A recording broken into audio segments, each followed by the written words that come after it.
ಕರ್ತನಾದ ಯೇಸು ಕ್ರಿಸ್ತನ ಹೆಸರಿನಲ್ಲಿ ಎಲ್ಲರಿಗೂ ನನ್ನ ವಂದನೆಗಳು.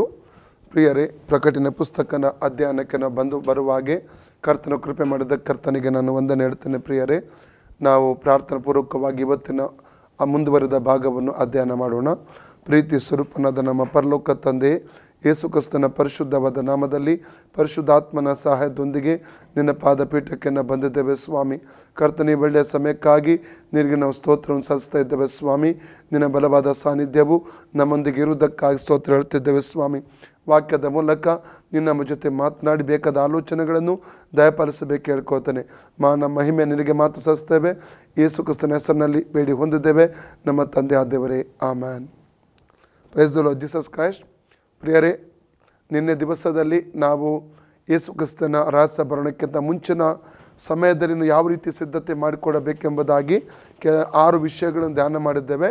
ನಾವೀಗ ಪ್ರಕಟಣೆ ಪುಸ್ತಕದ 15 ಅಧ್ಯಾಯಗಳನ್ನು ಮುಗಿಸಿ 16ನೇ ಅಧ್ಯಾಯಕ್ಕೆ ಬಂದು ನಿಂತಿದ್ದೇವೆ.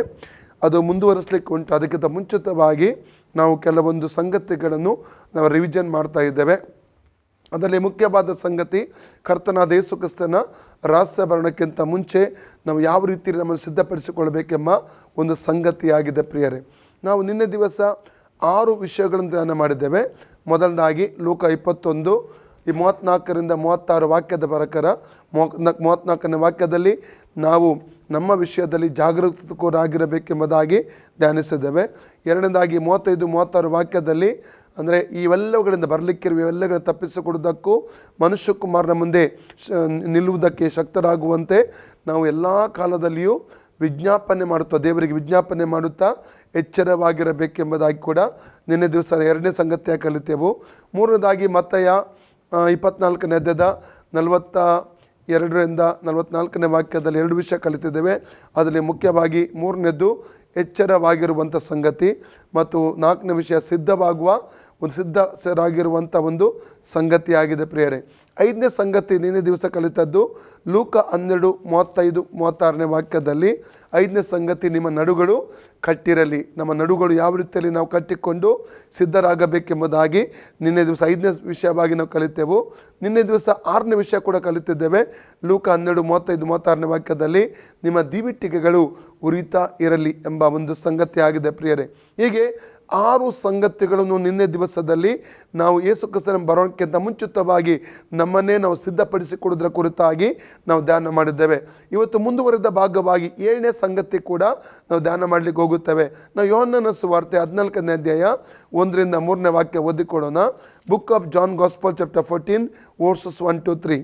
ನಿಮ್ಮ ಹೃದಯವು ಸಾಕು. 7ನೇ ಸಂಗತಿ, ನಿಮ್ಮ ಹೃದಯವು ಕಳವಳಗೊಳ್ಳದಿರಲಿ. ಇವತ್ತು ನಾವು ಲೋಕದಲ್ಲಿ ಕಾಣ್ತಾ ಇರುವಂಥದ್ದು ನಮ್ಮನ್ನು ಕಳವಳಗೊಳಿಸುವಂಥ ಕೆಲವು ಸಂಗತಿಗಳು.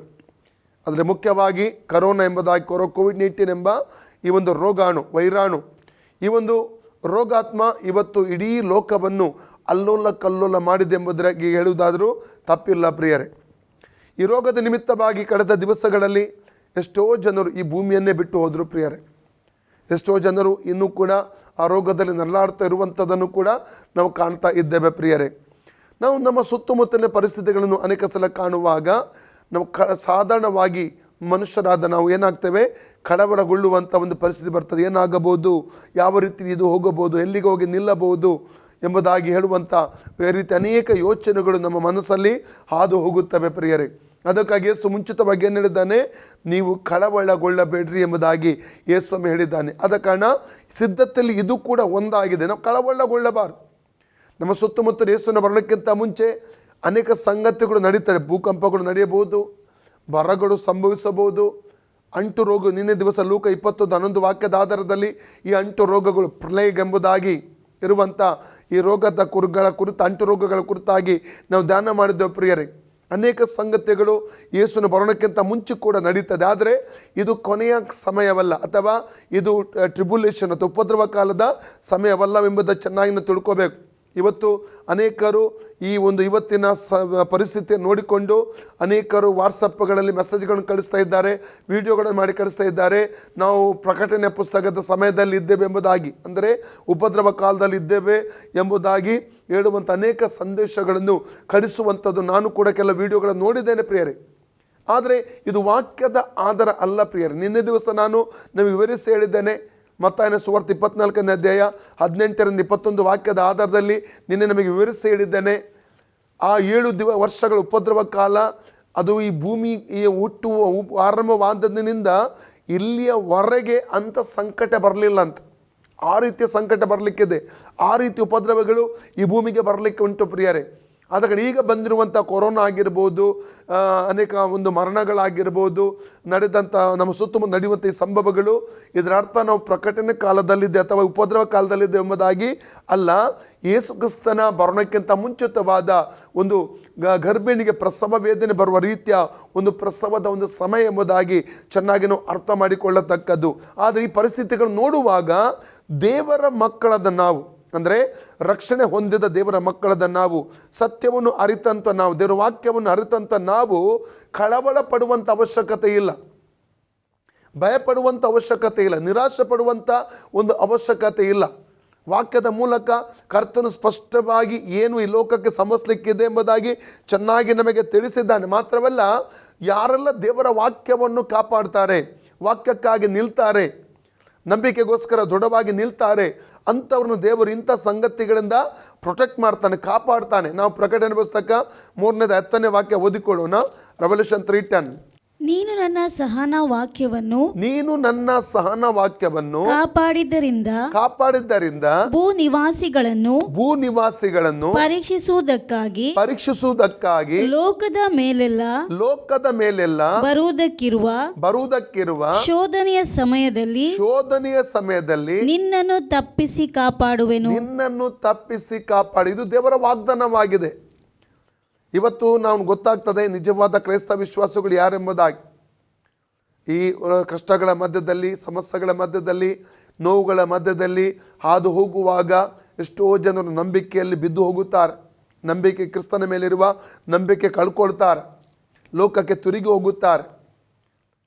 ಆದ ಕಾರಣ ಇಲ್ಲಿ ನೋಡ್ತೇವೆ, ಕಷ್ಟ ಸಂಕಟಗಳ ಸಮಯ ನಮ್ಮನ್ನು ಕೆಡವು ಹಾಕುವುದಕ್ಕಾಗಿ ಅಲ್ಲ, ನಮ್ಮ ನಾಶ ಮಾಡುವುದಕ್ಕಾಗಿ ಅಲ್ಲ, ಅದು ನಮ್ಮನ್ನು ಇನ್ನೂ ಆತ್ಮಿಕವಾಗಿ ಕಟ್ಟುವುದಕ್ಕಾಗಿ, ಕ್ರಿಸ್ತನ ಬಳಿ ಇನ್ನೂ ಹೆಚ್ಚಾಗಿ ನಮ್ಮ ನಡೆಸುವುದಕ್ಕೋಸ್ಕರವಾಗಿರುವಂಥದ್ದು. ಈ ಕಷ್ಟ ಸಂಕಟಗಳ ಸಮಯದಲ್ಲಿ ನಾವೇನು ಮಾಡಬೇಕು? ಪ್ರಾರ್ಥಿಸಬೇಕು.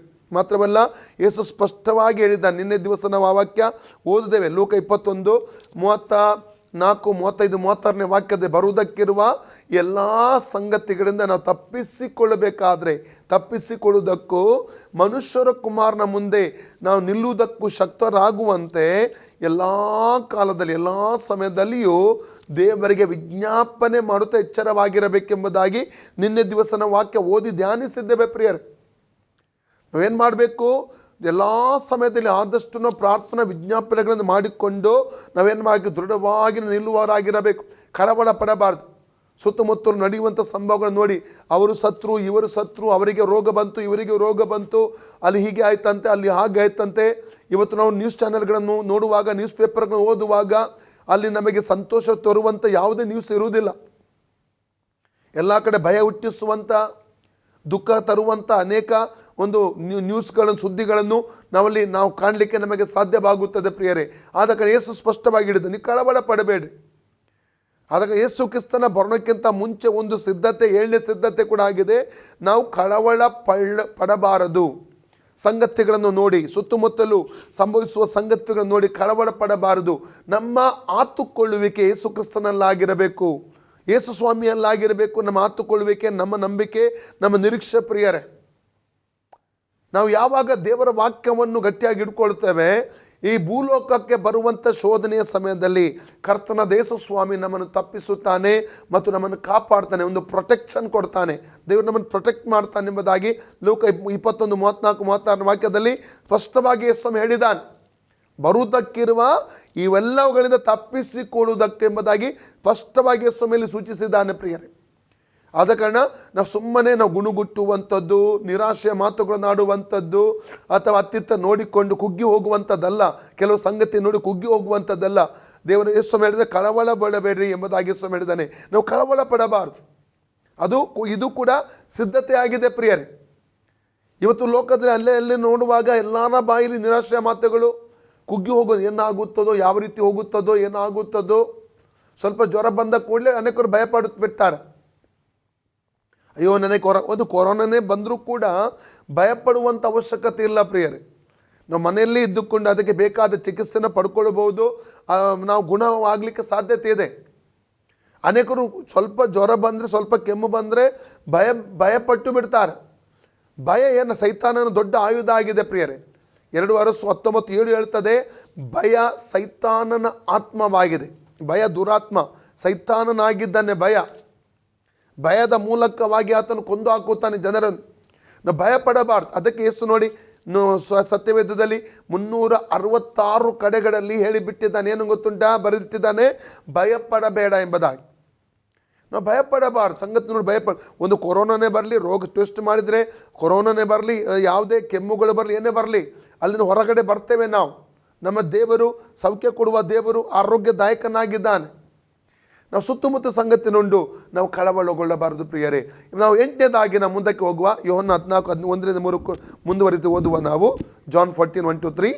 ದೇವರನ್ನು ನಂಬಿರಿ, ನನ್ನನ್ನು ನಂಬಿರಿ. ಇನ್ನೊಂದು ಕಾರ್ಯ ನಾವು ಮಾಡಬೇಕಾದ ಯಾವ್ದು ಗೊತ್ತು? ಕಂಟಿನ್ಯೂ ಓದಿ. ನನ್ನ ತಂದೆಯ ಮನೆಯಲ್ಲಿ ಬಹಳ ಬಿಡಾರಗಳು ಅವೆ, ಇಲ್ಲದಿದ್ದರೆ ನಿಮಗೆ ಹೇಳುತ್ತಿದ್ದೆನು. ನಿಮಗೆ ಸ್ಥಳವನ್ನು ಸಿದ್ಧ ಮಾಡುವುದಕ್ಕೆ ಹೋಗುತ್ತೇನಲ್ಲ. ನಾನು ಹೋಗಿ ನಿಮಗೆ ಸ್ಥಳವನ್ನು ಸಿದ್ಧ ಮಾಡಿದ ಮೇಲೆ ತಿರುಗಿ ಬಂದು ನಿಮ್ಮನ್ನು ಕರಕೊಂಡು ಹೋಗಿ ನನ್ನ ಬಳಿಗೆ ಸೇರಿಸಿಕೊಳ್ಳುವೆನು. ಯಾಕೆಂದರೆ ನಾನಿರುವ ಸ್ಥಳದಲ್ಲಿ ನೀವು ಸಹ ಇರಬೇಕು, ಮತ್ತು ನಾನು ಹೋಗುವ ಸ್ಥಳದ ಮಾರ್ಗವು ನಿಮಗೆ ತಿಳಿದದೆ ಅಂದನು. ಇಲ್ಲಿ ಮುಖ್ಯವಾಗಿ ನೋಡುತ್ತೇವೆ, ನನ್ನ ತಂದೆಯ ಮೇಲೆ ನಂಬಿಕೆ ಇಡಿ, ನನ್ನ ಮೇಲೆ ನಂಬಿಕೆ ಇಡಿ ಎಂಬುದಾಗಿ ಹೇಳ್ತಾ ಇದ್ದಾನೆ. 8ನೇದಾಗಿ ದೇವರ ಮೇಲೆ ಪರಿಪೂರ್ಣವಾದ ನಂಬಿಕೆಯನ್ನು ಇಡುವಂಥದ್ದು. ಇದು ಕೂಡ ಸಿದ್ಧತೆ ಆಗಿ. ಯಾಕೆ ಗೊತ್ತುಂಟಾ?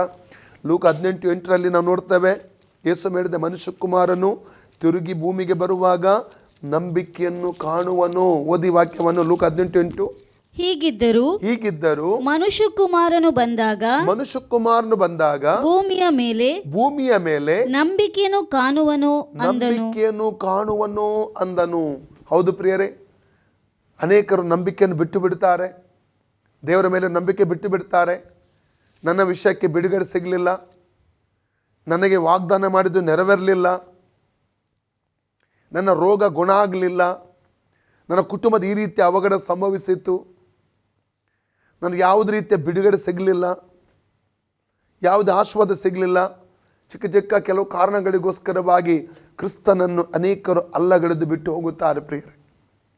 ಅದು ಒಂದನ್ನು ತಿಳ್ಕೋಬೇಕು, ಕೇವಲ ಲೌಕಿಕವಾದ ಆಶೀರ್ವಾದಗಳಿಗಾಗಿ ಮಾತ್ರ ಅಲ್ಲ, ಯೇಸು ಕ್ರಿಸ್ತನ ಮೇಲೆ ನಂಬಿಕೆ ಇಟ್ಟದ್ದು ಚೆನ್ನಾಗಿ ಅರ್ಥ ಮಾಡಿಕೊಳ್ಳಿ ಪ್ರಿಯರೇ. ಯೇಸುವಿನ ಮೇಲೆ ನಂಬಿಕೆ ಇಟ್ಟ ಉದ್ದೇಶ ಅದು ನಿತ್ಯ ಜೀವಿತಕ್ಕೋಸ್ಕರವಾಗಿ. ಅದಕ್ಕೆ ಯೇಸು ಹೇಳಿದೆ ಮತ್ತೆ 6:33 ಮೊದಲು ದೇವರ ರಾಜ್ಯಕ್ಕಾಗಿ ಅಥವಾ ನೀತಿಗಾಗಿ ತವಕಬೇಡ್ರಿ, ಉಳಿದುದೆಲ್ಲವೂ ನಿಮಗೆ ಸಿಗುತ್ತದೆ. ಮೊದಲು ನಾವು ದೇವರ ರಾಜ್ಯಕ್ಕಾಗಿ ಅಥವಾ ನೀತಿಗಾಗಿ ಮೊದಲು ತವಕ ಪಡಬೇಕು. ಈ ಲೋಕದ ಏನು ಬೇಕು ಅದೆಲ್ಲ ದೇವರು ಕೊಡ್ತಾನೆ. ಕೆಲವೊಂದು ಭಾಗದಲ್ಲಿ ನಮಗೆ ಬಿಡುಗಡೆ ಸಿಗದೆ ಹೋದಾಗ ಪ್ರಾರ್ಥಿಸಿ ಕೂಡ ನಾವೇನು ಮಾಡಬೇಕು? ನಿರಾಶರಾಗಬಾರ್ದು. ದೇವರ ಚಿತ್ತಕ್ಕೆ ನಾವು ನಮ್ಮನ್ನೇ ಒಪ್ಪಿಸಿಕೊಡಬೇಕು. 2 ಸಾಮುವೇಲ 12ನೇ ಓದುದು ಬೇಡ, 15ನೇ ವಾಕ್ಯದಿಂದ ಓದುವುದಾದರೆ, ಈ ಪಾಪದ ನಿಮಿತ್ತ ಬಿಷಬೆಯಲ್ಲಿ ಹುಟ್ಟಿದಂಥ ಮಗು, ದಾವಿದನಿಗೆ ಹುಟ್ಟಿದಂಥ ಮಗು ಅಸ್ವಸ್ಥಗೊಂಡ. 7 ದಿವಸ ಉಪವಾಸ ಪ್ರಾರ್ಥನೆ ಮಾಡಿದ. 7 ದಿವಸ ಸುದ್ದಿ ಸಿಕ್ಕಿತ್ತು, ಮಗು ಸತ್ತು ಹೋಯ್ತು ಎಂಬುದಾಗಿ. ಅವನು ನಿರಾಶರಾಗಲಿಲ್ಲ, ಅವನು ಡಿಸ್ಕರೇಜ್ ಆಗಲಿಲ್ಲ. ಅವನೇನು ಮಾಡ್ತಾನೆ?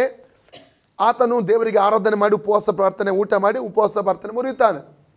ಅವನ ಸೇವಕರು ಆಶ್ಚರ್ಯಪಟ್ಟು ಅವನ ಹತ್ರ ಬಂದು ಕೇಳ್ತಾರೆ, ಮಗು ಬದುಕಿರುವ ಸಂದರ್ಭದಲ್ಲಿ ನೀನು ಈ ರೀತಿಯಲ್ಲಿ ಗೋಳಾಡುತ್ತಾ ಉಪವಾಸ ಮಾಡಿ ಪ್ರಾರ್ಥಿಸಿದಿ, ಮಗುವಿನ ಸತ್ತ ಒಂದು ಸುದ್ದಿ ಕೇಳಿದಾಗ ಯಾವುದೇ ರೀತಿಯ ವಿಚಲಿತನಾಗದೆ, ಯಾವುದೇ ದುಃಖ ತೋರ್ಪಡಿಸಿಕೊಳ್ಳದೆ, ಕುಗ್ಗಿ ಹೋಗದೆ ನೀನು ಆರಾಧನೆ ಮಾಡಿ ಊಟ ಮಾಡಿ ಉಪವಾಸ ಮುರಿದಿಯಲ್ಲ ಎಂಬುದಾಗಿ ಹೇಳಿದಾಗ ಅವನೊಂದು ನಿರೀಕ್ಷೆ ಮಾತನಾಡ್ತಾನೆ. ಏನು ಗೊತ್ತುಂಟಾ?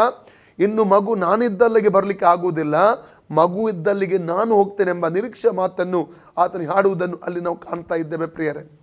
ಕೆಲವೊಂದು ವಿಷಯಗಳು ನಮಗೆ ಬಿಡುಗಡೆ ಸಿಗದಿದ್ದಾಗ ದೇವರ ಚಿತ್ತಕ್ಕೆ ನಾವು ಒಪ್ಪಿಸಿಕೊಡಬೇಕು.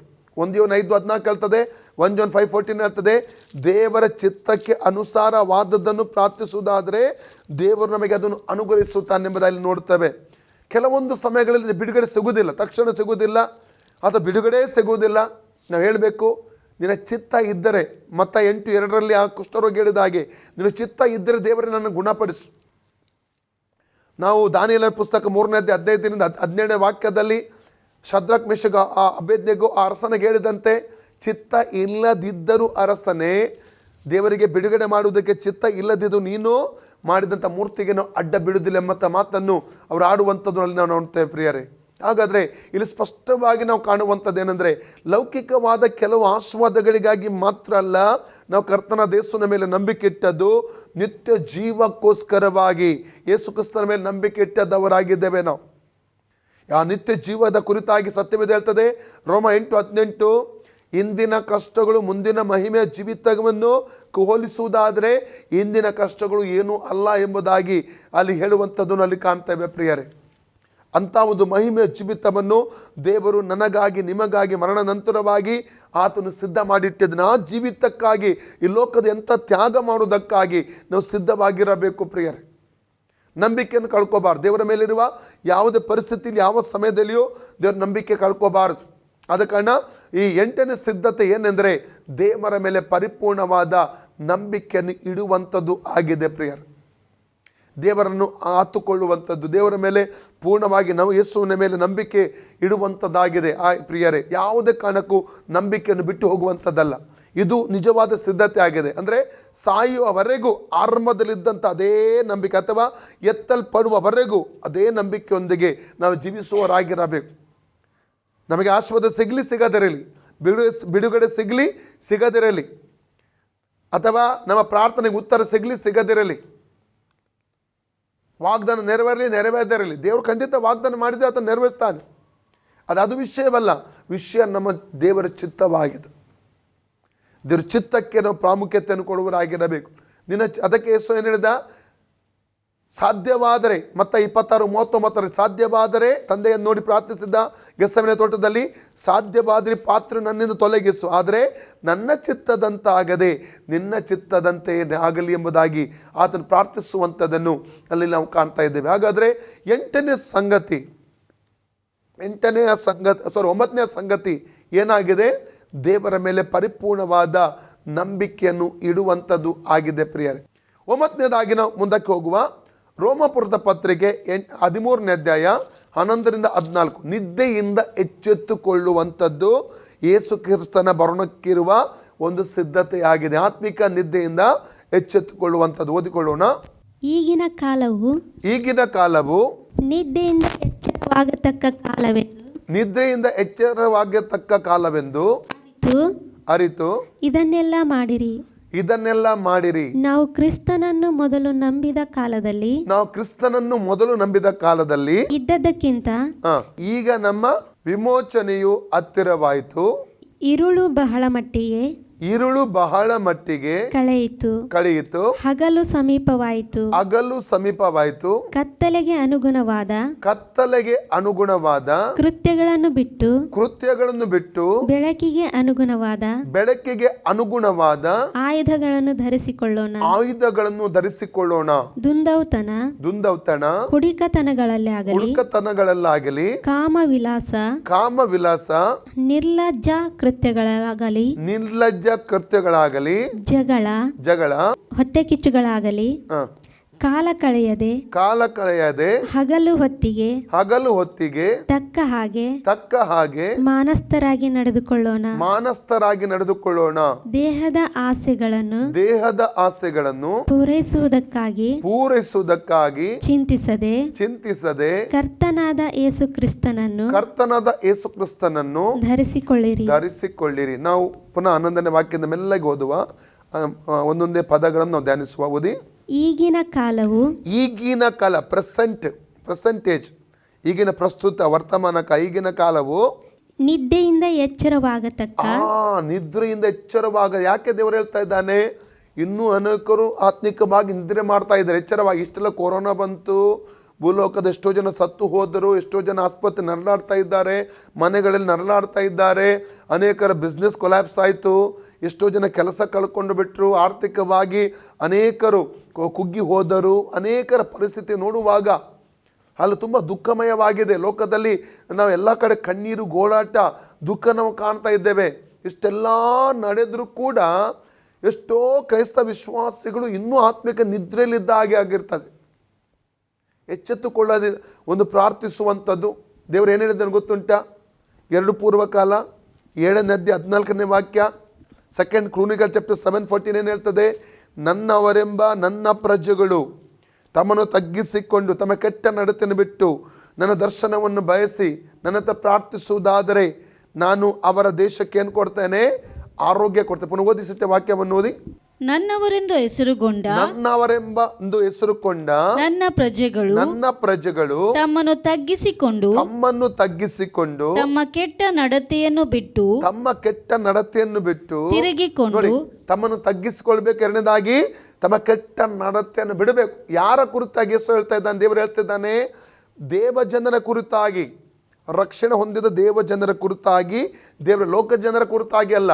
ನನ್ನವರೆಂಬ ನನ್ನ ಪ್ರಜೆಗಳು ಮೊದಲು ಏನು ಮಾಡಬೇಕು? ತನ್ನ ತಗ್ಗಿಸಿಕೊಳ್ಬೇಕು. ಎರಡನೇದಾಗಿ ಕೆಟ್ಟ ನಡತೆಯನ್ನು ಅವರು ಬಿಡಬೇಕು. ಎಚ್ಚೆತ್ತುಕೊಳ್ಳುವುದಂದ್ರೆ ನಿದ್ರೆಯಿಂದ ಮೊದಲಾಗಿ ನಮ್ಮ ತಗ್ಗಿಸಿಕೊಳ್ಬೇಕು, ಕೆಟ್ಟ ನಡತೆಯನ್ನು ಬಿಡಬೇಕು. ಇವತ್ತು ಭಯ ಇಲ್ಲದ ಒಂದು ಜೀವಿತವನ್ನು ಜೀವಿಸುವಂಥ ಎಷ್ಟೋ, ದೈವಿಕ ಭಯ ಇಲ್ಲದೆ ಜೀವಿಸುವಂಥ ಎಷ್ಟೋ ಕ್ರೈಸ್ತ ವಿಶ್ವಾಸಿಗಳನ್ನು ಲೋಕದಲ್ಲಿ ನಾವು ಕಾಣಲಿಕ್ಕೆ ಸಾಧ್ಯ. ಮುಂದೆ ಓದಿ. ತಿರುಗಿಕೊಂಡು ನನ್ನನ್ನು ಪ್ರಾರ್ಥಿಸಿ, ತಿರುಗುವುದಂದ್ರೆ ಮಾನಸಾಂತರ ಪಡು, ತಿರುಗಿಕೊಂಡು ನನ್ನನ್ನು ಪ್ರಾರ್ಥಿಸಿ ನನ್ನ ದರ್ಶನವನ್ನು ಬಯಸುವುದಾದರೆ ನಾನು ಪರಲೋಕದಿಂದ ಲಾಲಿಸಿ ಅವರ ಪಾಪಗಳನ್ನು ಕ್ಷಮಿಸಿ ಅವರ ದೇಶದಲ್ಲಿ ಆರೋಗ್ಯವನ್ನು ದಯಪಾಲಿಸುವೆನು. ದೇಶದಲ್ಲಿ ಆರೋಗ್ಯ ಬರಬೇಕಾದ್ರೆ ಒಂದೇ ಒಂದು ದೇವರು ಹೇಳಿದಂಥ ಕಾರ್ಯ ಯಾವುದು ಗೊತ್ತುಂಟಾ? ಇವತ್ತು ರಕ್ಷಣೆ ಹೊಂದಿದಂತಹ ಬಾರ್ನ್ ಅಗೇನ್, ಅಲ್ಲಲ್ಲಿಯ ಹೊಸದಾಗಿ ಹುಟ್ಟಿದಂಥ ದೇವಜನರು ಎಚ್ಚೆತ್ತುಕೊಳ್ಳಬೇಕು. ಆತ್ಮಿಕ ನಿದ್ದೆಯಿಂದ ಎದ್ದು ಏನು ಮಾಡಬೇಕು? ತಮ್ಮನ್ನು ತಗ್ಗಿಸಿ ತಮ್ಮ ಕೆಟ್ಟ ನಡತೆಯನ್ನು ಬಿಟ್ಟು ದೇವರ ಕಡೆಗೆ ತಿರುಗಿಕೊಂಡು ಪ್ರಾರ್ಥಿಸಿ ದೇವರ ದರ್ಶನವನ್ನು ಬಯಸುವುದಾದರೆ ದೇವರು ಏನು ಮಾಡ್ತಾನಂತೆ? ನಮ್ಮ ದೇಶಕ್ಕೆ ಆರೋಗ್ಯವನ್ನು ಕೊಡ್ತಾನೆಂಬುದಾಗಿ ಈ ವಾಕ್ಯದಲ್ಲಿ ನಾವು ನೋಡ್ತೇವೆ. ಹಾಗೆ ಇವತ್ತು ನಡೆಯುವಂಥ ನಮ್ಮ ಸುತ್ತಮುತ್ತಲು ನಡೆಯುವಂಥ ಕಾರ್ಯಗಳು ಒಂದು ಸಂದೇಶ ಕೊಡ್ತಾ ಇದೆ. ಕ್ರೈಸ್ತ ಮಗುವೆ, ದೇವರ ಮಗುವೆ, ನೀ ಆತ್ಮಿಕ ನಿದ್ರೆಯಿಂದ ಎಚ್ಚೆತ್ತುಕೊಳ್ಳಬೇಕೆಂಬ ಒಂದು ಸಂದೇಶ ಕೊಡ್ತಾ ಇದೆ ಪ್ರಿಯರೇ. ಇನ್ನೂ ನಾವು ಎಚ್ಚೆತ್ತುಕೊಳ್ಳದೆ ನಮ್ಮದೇ ಆದಂಥ ಒಂದು ಜೀವಿತವನ್ನು ಜೀವಿಸ್ತಾ ಲೋಕ ವ್ಯವಹಾರಗಳೇ ನಮ್ಮನ್ನೇ ತೊಡಗಿಸಿಕೊಳ್ಳುತ್ತಾ ಪ್ರಾರ್ಥನೆ ಮಾಡದೆ, ಆರಾಧನೆ ಮಾಡದೆ, ಆತ್ಮಿಕ ಕಾರ್ಯಗಳಲ್ಲಿ ತೊಡಗಿಸಿಕೊಳ್ಳದೆ ನಾವು ಲೋಕದಲ್ಲೇ ನಾವು ಇದರಾಗುತ್ತಾ ಮುಳುಗಿ ಹೋಗುತ್ತಾ ಇರುವುದಾದರೆ ಏನಾಗುತ್ತದೆ? ಆ ದಿವಸ ಪಕ್ಕನೆ ಉರುಳಿನಂತೆ ಬರ್ತದೆ ಎಂಬುದಾಗಿ ಲೂಕ 21:34-36ನೇ ವಾಕ್ಯದಲ್ಲಿ ನಾವು ಕಾಣ್ತೇವೆ ಪ್ರಿಯರೇ. ಹಾಗಾದರೆ ನಾವು 9ನೇ ಒಂದು ನಮ್ಮ ಸಿದ್ಧತೆ ಯಾವುದಾಗಿದೆ? ಆತ್ಮಿಕ ನಿದ್ದೆಯಿಂದ ದೇವಜನರು ಎಚ್ಚೆತ್ತುಕೊಳ್ಳಬೇಕು. ನಮ್ಮ ಕಣ್ಣುಗಳು ತೆರೆದು ಲೋಕದ ಏನು ನಡೀತಿದೆ, ಯಾಕೆ ನಡೀತಿದೆ, ಇದು ಯಾವ ಸಮಯ, ನಾವು ಲೆಕ್ಕಾಚಾರ ಹಾಕಬೇಕು, ನಮ್ಮನ್ನೇ ಸಿದ್ಧಪಡಿಸಿಕೊಳ್ಳಬೇಕು. ನಮಗೆ ಸಾಧ್ಯವಾದರೆ ಕೆಲವೊಂದು ಜೊತೆ ವಿಶ್ವಾಸಿಗಳನ್ನು, ಹತ್ತಿರದ ಕೆಲವು ವಿಶ್ವಾಸಿ ತಗೊಂಡು ನಾವು ಪ್ರಾರ್ಥಿಸಲಿಕ್ಕೆ ಆರಂಭ ಮಾಡಬೇಕು. ಸಭೆಗಾಗಿ ಪ್ರಾರ್ಥಿಸಬೇಕು, ವಿಶ್ವಾಸಿಗಳಿಗೆ ಪ್ರಾರ್ಥಿಸಬೇಕು, ನಮ್ಮ ಪಟ್ಟಣಕ್ಕಾಗಿ ಪ್ರಾರ್ಥಿಸಬೇಕು, ರಾಜ್ಯಕ್ಕಾಗಿ, ದೇಶಕ್ಕಾಗಿ ನಾವು ಪ್ರಾರ್ಥಿಸುವವರಾಗಿರಬೇಕು. ದೇವರ ಸಮ್ಮುಖದಲ್ಲಿ ನಾವು ಮೊರೆ ಇಡುವವರಾಗಿರಬೇಕು ಪ್ರಿಯರೇ. ಹಲ್ಲೆಲೂಯ. ಆಧ್ಯಾತ್ಮಿಕ ನಿದ್ದೆಯಿಂದ ಎಚ್ಚೆತ್ತುಕೊಳ್ಳುವ ಒಂದು ಸಂಗತಿ. ಮುಂದೆ ಓದಿ. ರೋಮ 13. ಈಗಿನ ಕಾಲವು ನಿದ್ದೆಯಿಂದ ಎಚ್ಚರವಾಗತಕ್ಕ ಕಾಲವೆಂದು ಅರಿತು ಇದನ್ನೆಲ್ಲ ಮಾಡಿರಿ. ನಾವು ಕ್ರಿಸ್ತನನ್ನು ಮೊದಲು ನಂಬಿದ ಕಾಲದಲ್ಲಿ ಇದ್ದದಕ್ಕಿಂತ ಈಗ ನಮ್ಮ ವಿಮೋಚನೆಯು ಹತ್ತಿರವಾಯಿತು. ನಮ್ಮ ವಿಮೋಚನೆ ಅರ್ಥ ಏನು ಗೊತ್ತುಂಟಾ? ವಿಮೋಚನೆ, ನಮಗೆ ವಿಮೋಚನೆ ಹೊಂದುವಂಥ ದಿವಸ ಯಾವುದದು? ಎತ್ತಲ್ಪಡುವಿಕೆಯ ಸಮಯ. ಈ ಶರೀರದಿಂದ ನಾವು ಬಿಡುಗಡೆ ಹೊಂದಿಕೊಳ್ಳುತ್ತೇವೆ. ಎತ್ತಲ್ಪಡುವಿಕೆ ಸಮಯದಲ್ಲಿ ಈ ಶರೀರ ಮಹಿಮೆ ಶರೀರವಾಗಿ ಮಾರ್ಪಡ್ತದೆ ಪ್ರಿಯರೇ. ಈ ಪಾಪ ಶರೀರದಿಂದ ನಮಗೆ ಪರಿಪೂರ್ಣವಾದ ವಿಮೋಚನೆ ದೊರೆಯುತ್ತದೆ. ಆ ವಿಮೋಚನೆ ಕುರಿತಾಗಿ ಪೌಲನಲ್ಲಿ ಮಾತಾಡ್ತಾ ಇದ್ದಾನೆ. ನಮ್ಮ ವಿಮೋಚನೆಯು ಹತ್ತಿರವಾಯಿತು. ಮತ್ತೆ ಮುಂದೆ ಓದಿ. ഇരുಳು ಬಹಳ ಮಟ್ಟಿಗೆ ಕಳೆಯಿತು, ഇരുಳು ಬಹಳ ಮಟ್ಟಿಗೆ ಕಳೆಯಿತು, ಹಗಲು ಸಮೀಪವಾಯಿತು. ಹಗಲು ಸಮೀಪವಾಯಿತು. ಕತ್ತಲೆಗೆ ಅನುಗುಣವಾದ ಕತ್ತಲೆಗೆ ಅನುಗುಣವಾದ ಕೃತ್ಯಗಳನ್ನು ಬಿಟ್ಟು ಬೆಳಕಿಗೆ ಅನುಗುಣವಾದ ಆಯುಧಗಳನ್ನು ಧರಿಸಿಕೊಳ್ಳೋಣ. ಆಯುಧಗಳನ್ನು ಧರಿಸಿಕೊಳ್ಳೋಣ. ಕತ್ತಲೆಗೆ ಅನುಗುಣವಾದ ಕೆಲ ಆಯುಧ ಉಂಟು. ಪಾಪಗಳಾಗಿರ್ಬೋದು, ಹಲಲಿಯ ಅಥವಾ ಹೊಟ್ಟೆ ಕಿಚ್ಚು, ಬೇರೆ ಈಗ ಮುಂದೆ ಪಟ್ಟಿ ಉಂಟು, ಅದರ ಬಗ್ಗೆ ಪಟ್ಟಿ ನೋಡ್ತವೆ. ಅನೇಕ ಕತ್ತಲೆಗೆ ಸಂಬಂಧವಾದ ಆಯುಧಗಳು ಉಂಟು. ಅವೆಲ್ಲವನ್ನು ಬಿಟ್ಟು ಬೆಳಕಿಗೆ ಸಂಬಂಧವಾದ ಆಯುಧಗಳನ್ನು ನಾವು ಏನು ಮಾಡಬೇಕಂತೆ, ಧರಿಸಬೇಕಂತ ದೇವರ ವಾಕ್ಯ ಎಚ್ಚರಿಸ್ತದೆ. ಮುಂದೆ ಓದಿ. ಮೊದಲನೇದಾಗಿ 5 ವಿಷಯಗಳನ್ನು ಎಚ್ಚರಿಸಲಾಗಿದ್ದಲ್ಲಿ ಮೊದಲನೇದಾಗಿ ದುಂದೌತಣ ಎಂದರೆ ಏನು ಗೊತ್ತುಂಟಾ?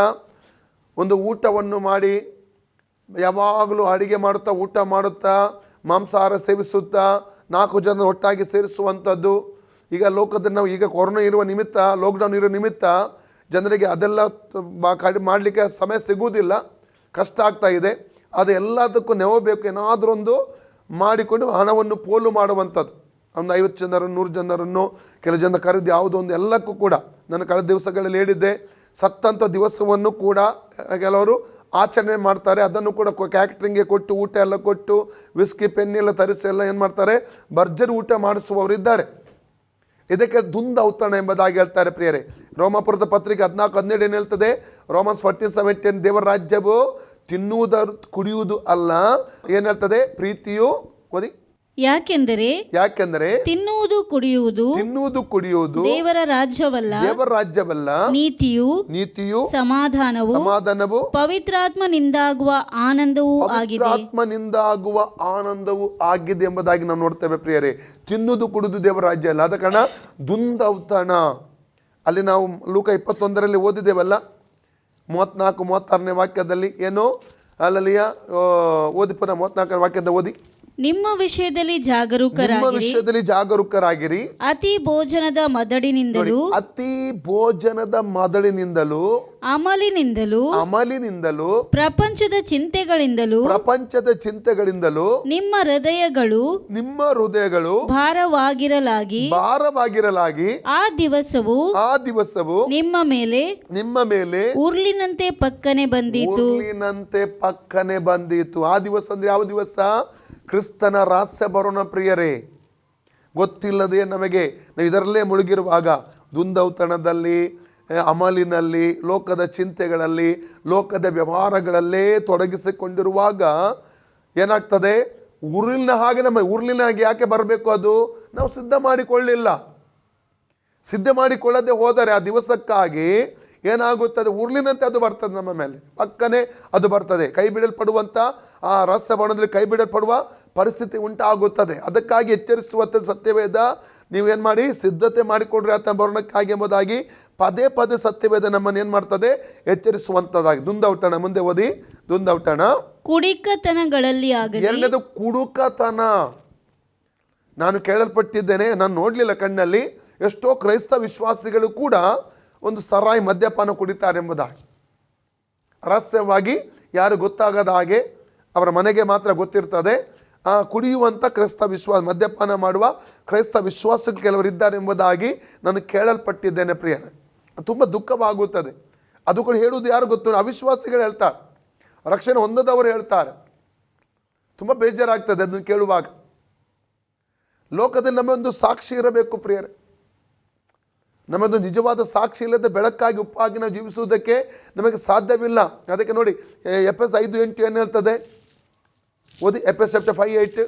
ನೀವು ಹಿಂದಿನ ಕಾಲದಲ್ಲಿ ಕತ್ತಲೆಯಾಗಿದ್ದೀರಿ, ಆದರೆ ಈಗ ನೀವು ಕ್ರಿಸ್ತನಲ್ಲಿದ್ದು ಬೆಳಕಾಗಿದ್ದೀರಿ. ಬೆಳಕಿನವರಂತೆ ನಡೆದುಕೊಳ್ಳಿರಿ. ವಾಕ್ಯ ಹೇಳ್ತದೆ, ಹಿಂದಿನ ಕಾಲದಲ್ಲಿ ಕತ್ತಲೆ ಆಗಿದ್ದೀರಿ, ಈಗ ಕ್ರಿಸ್ತನಲ್ಲಿದ್ದು ಬೆಳಕಾಗಿದ್ದೀರಿ, ಬೆಳಕಿನ ಹಾಗೆ ನಡ್ಕೊಳ್ಳಿರಿ ಅಂತ ವಾಕ್ಯ ನಮ್ಮನ್ನು ಎಚ್ಚರಿಸುತ್ತದೆ. ಬೆಳಕಿನ ಹಾಗೆ ನಾವು ನಡ್ಕೋಬೇಕು. ನಿಜವಾದ ಕ್ರೈಸ್ತ ವಿಶ್ವಾಸಿಯಾಗಿ ನಡ್ಕೋಬೇಕು. ಮುಂದೆ ಒಂದು ಜೀವಿತ, ಹಿಂದೆ ಇನ್ನೊಂದು ಜೀವಿತ ಹಾಗೆ ಇರಬಾರ್ದು.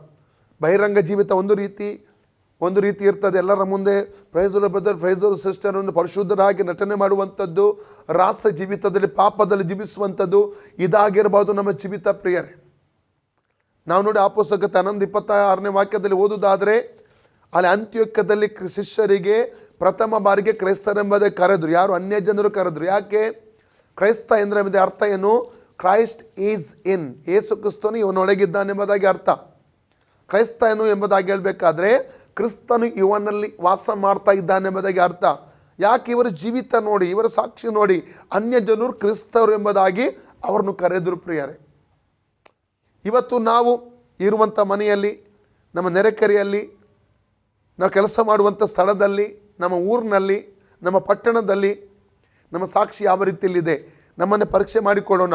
ನಮ್ಮ ಜೀವಿತ ನೋಡಿ ಯಾರಾದರೂ ಒಬ್ಬರು ಯೇಸು ಸ್ವಾಮಿಯ ಬಳಿಗೆ ಬರಬಹುದು.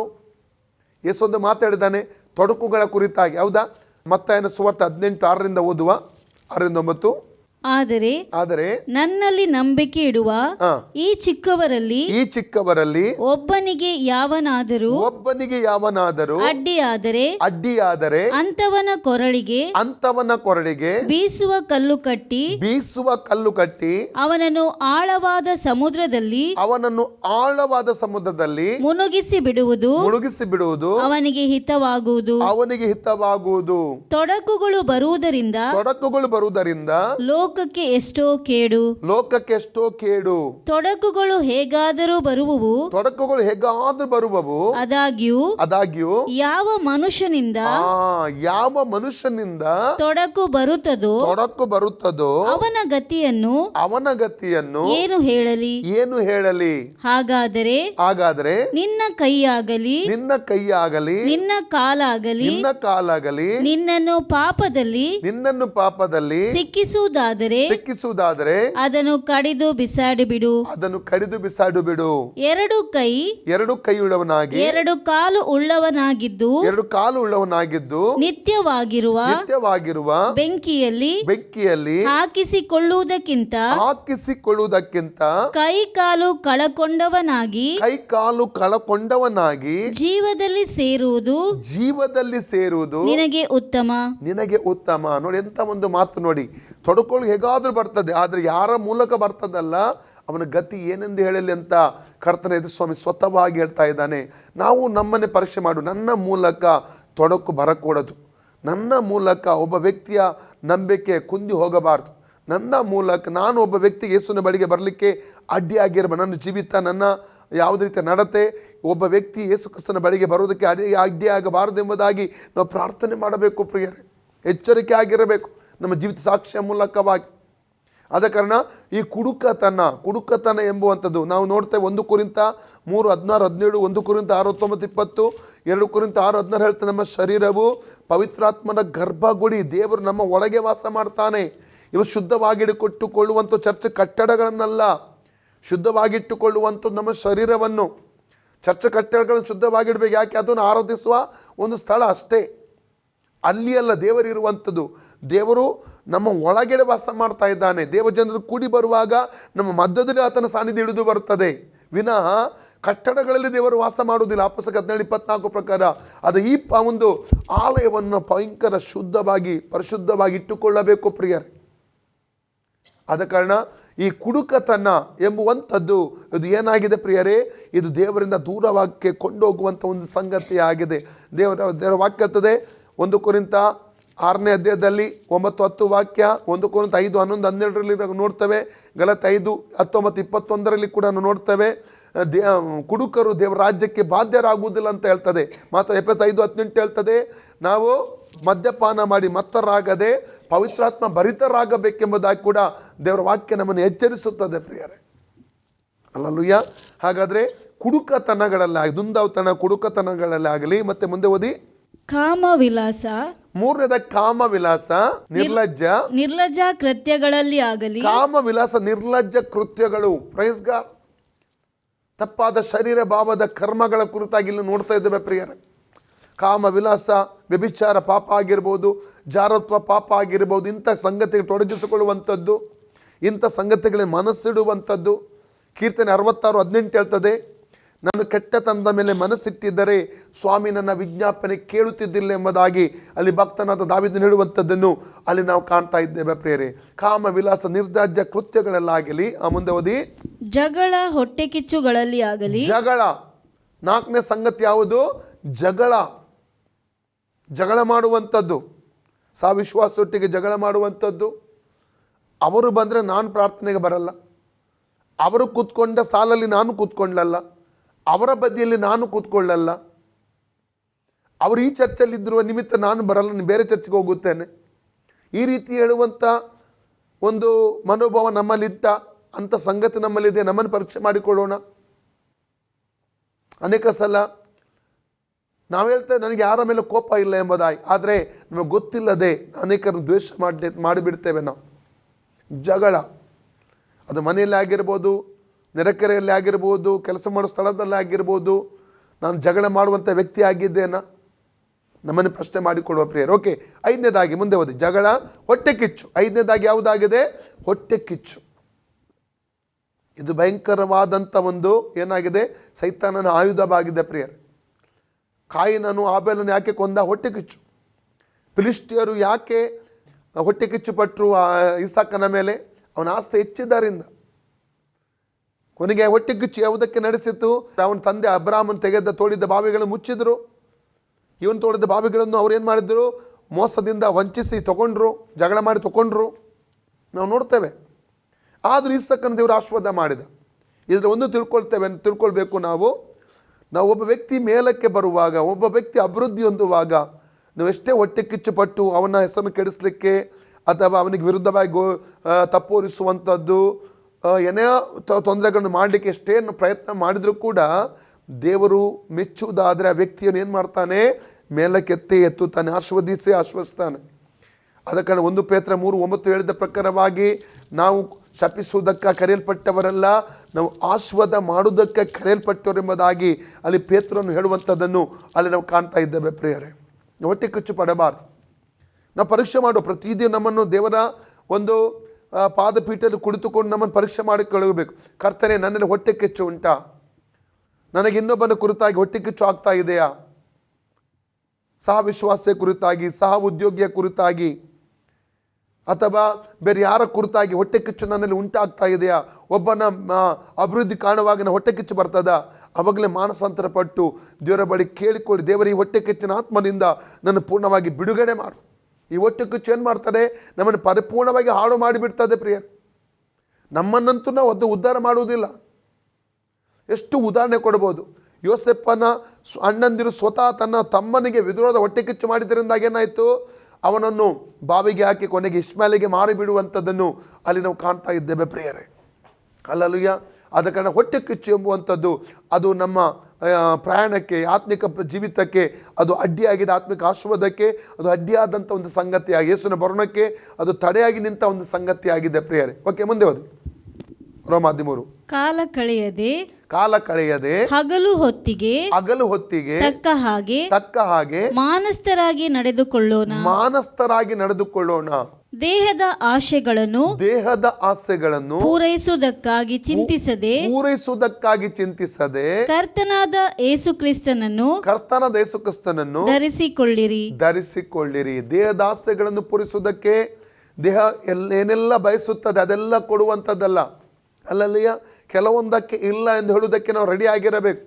ಪೌಲನೊಂದು ಮಾತು ಹೇಳ್ತಾ 1 ಕೊರಿಂಥ 9:27 ಇತರರನ್ನು ಹೋರಾಟಕ್ಕೆ ಕರೆದ ಮೇಲೆ ನಾನೇ ಅಯೋಗ್ಯನಾದನೆಂಬಂಥ ಭಯದಿಂದ ಏನು ಮಾಡ್ತಾನೆ? ನನ್ನ ಶರೀರವನ್ನು ಜಜ್ಜಿ ನಾನು ಸ್ವಾಧೀನಪಡಿಸಿಕೊಳ್ತೇನೆ ಎಂಬುದಾಗಿ ಆತನು ಹೇಳುವಂಥದ್ದನ್ನು ಅಲ್ಲಿ ಕಾಣ್ತಾ ಇದ್ದೇವೆ ಪ್ರಿಯರೇ.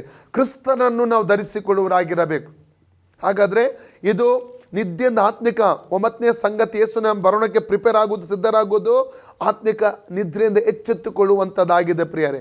ಓಕೆ, ಮುಂದಕ್ಕೆ ನಾವು ನೋಡುವ 10ನೇದಾಗಿ ಕ್ರಿಸ್ತನ ಬರೋಣಕ್ಕೆ ನಾವು ಇನ್ನೂ ಯಾವ ರೀತಿಯಲ್ಲಿ ಸಿದ್ಧರಾಗುವಂಥದ್ದು ಎಂಬುದಾಗಿ ತಿಳ್ಕೊಳ್ಳೋಣ.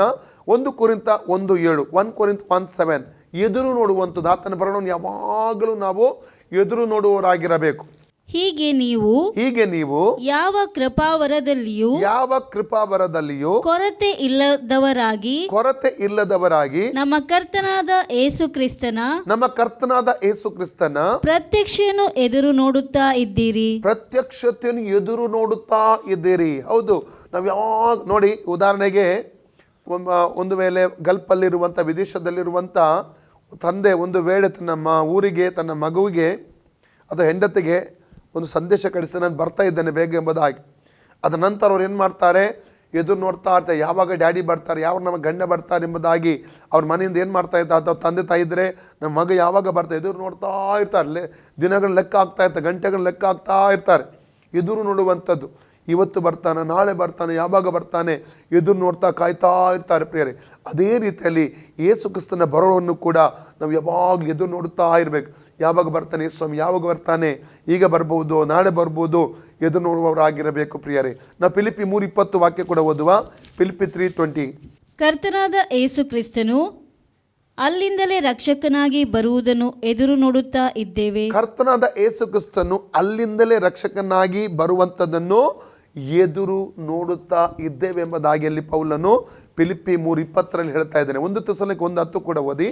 1 ಥೆಸಲೋನಿಕ 1:10. ಆತನು ಸತ್ತವರೊಳಗಿಂದ ಎಬ್ಬಿಸಿದಂತ ಅಂದ್ರೆ ಆತನೆಂದರೆ ತಂದೆ ದೇವರು, ಆಕಾಶದ ಒಳಗಿಂದ ಬರುವಂತಹ ಆತನ ಕುಮಾರನನ್ನು ಎದುರು ನೋಡುವರಾದೀರೆಂತಲೂ ತಿಳಿಸುತ್ತಾರೆ.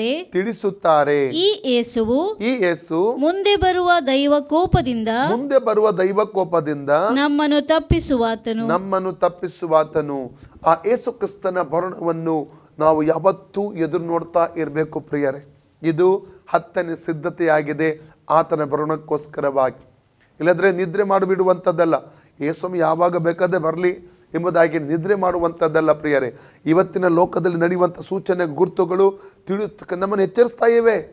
ಆತನ ಬರಣಕ್ಕಾಗಿ ಸಿದ್ಧನಾಗು, ಎದುರು ನೋಡ್ತಾ ಇರೆಂಬುದಾಗಿ ಅವೆಲ್ಲ ಸಂಗತಿಗಳು ನಮಗೊಂದು ಸಂದೇಶ ಕೊಡ್ತಾ ಇದೆ ಪ್ರಿಯರೇ. ಓಕೆ, 11ನೇ ವಿಷಯಕ್ಕೆ ಬರುವ ಯೇಸುವಿನ ಬರೋಣಕ್ಕೆ ಇನ್ಯಾವ ಸಿದ್ಧರಾಗಬೇಕು. 1 ಥೆಸಲೋನಿಕ 5:23. 1 ಥೆಸಲೋನಿಕ 5:23 ಅಂದರೆ ಯಾವ ರೀತಿಯಲ್ಲಿ ಯೇಸು ಸ್ವಾಮಿಯ ಬರೋಣಕ್ಕೆ ನಾವು ಸಿದ್ಧರಾಗಬೇಕು, ರಹಸ್ಯ ಬರೋಣಕ್ಕೆ ಸಿದ್ಧರಾಗಬೇಕು, ಪರಿಶುದ್ಧವಾಗುವುದಕ್ಕಾಗಿ. ಓಕೆ, ಓದಿ. ಶಾಂತಿದಾಯಕನಾದ ದೇವರು ತಾನೇ ನಿಮ್ಮನ್ನು ಪರಿಪೂರ್ಣವಾಗಿ ಪವಿತ್ರ ಮಾಡಲಿ. ನಮ್ಮ ಕರ್ತನಾದ ಯೇಸು ಕ್ರಿಸ್ತನು ಪ್ರತ್ಯಕ್ಷನಾದಾಗ ನಿಮ್ಮ ಆತ್ಮ ಪ್ರಾಣ ಶರೀರಗಳು ದೋಷವಿಲ್ಲದೆ ಸಂಪೂರ್ಣವಾಗಿ ಕಾಣಿಸುವಂತೆ ಕಾಪಾಡಲ್ಪಡಲಿ. ಶಾಂತಿದಾಗ ದೇವರು ನಮ್ಮನ್ನು ಏನು ಮಾಡಲಿ ಅಂತೆ, ಸಂಪೂರ್ಣವಾಗಿ ಪವಿತ್ರ ಮಾಡಲಿ ಎಂಬುದಾಗಿ ಅಲ್ಲಿ ನಾವು ನೋಡ್ತಾ ಇದ್ದೇವೆ ಪ್ರಿಯರೇ. ನಾವು ಪವಿತ್ರ ಆಗಿದ್ದೇವೆ ಯಾವಾಗ, ಯಾವ ದಿವಸ ಯೇಸುವಿನ ರಕ್ತದಲ್ಲಿ ತೊಳೆಯಲ್ಪಟ್ಟಿದ್ದೇವೆ ಆ ದಿವಸ ಪರಿಶುದ್ಧರಾಗಿದ್ದೇವೆ. ಅದೇ ಸಮಯದಲ್ಲಿ ನೀತಿವಂತರೂ ಆಗಿದ್ದೇವೆ. ಅದರ ಅರ್ಥ ಹೇಗೆ ಬೇಕಾದ ಜೀವಿಸಬಹುದು ಎಂಬುದಾಗಿ ಅಲ್ಲ, ಅದು ನಮ್ಮ ಪದವಿ. ನಾವು ಪರಿಶುದ್ಧರು ಎಂಬುದಾಗಿ ಹೇಳುವಂಥದ್ದು ಅದು ನಮ್ಮ ಸ್ಥಾನವಾಗಿದೆ, ಅದೊಂದು ಪದವಿ. ಆದರೆ ನಾವು ಪರಿಶುದ್ಧವಾಗಿ ಲೋಕದ ಜೀವನ ಮಾಡಬೇಕು. 1 ಪೇತ್ರ 1:15-16 ಓದಿ. 1 ಪೀಟರ್ 1:15-16. ನಾನು ಪರಿಶುದ್ಧನಾಗಿರೋ ಪ್ರಕಾರ ನೀವು ಕೂಡ ಪರಿಶುದ್ಧರಾಗಿರ್ಬೇಕಂತ ಕರ್ತನ ಹೇಳ್ತಾನೆ. ನಿಮ್ಮನ್ನು ಕರೆದಾತನು ಪರಿಶುದ್ಧನಾಗಿರುವ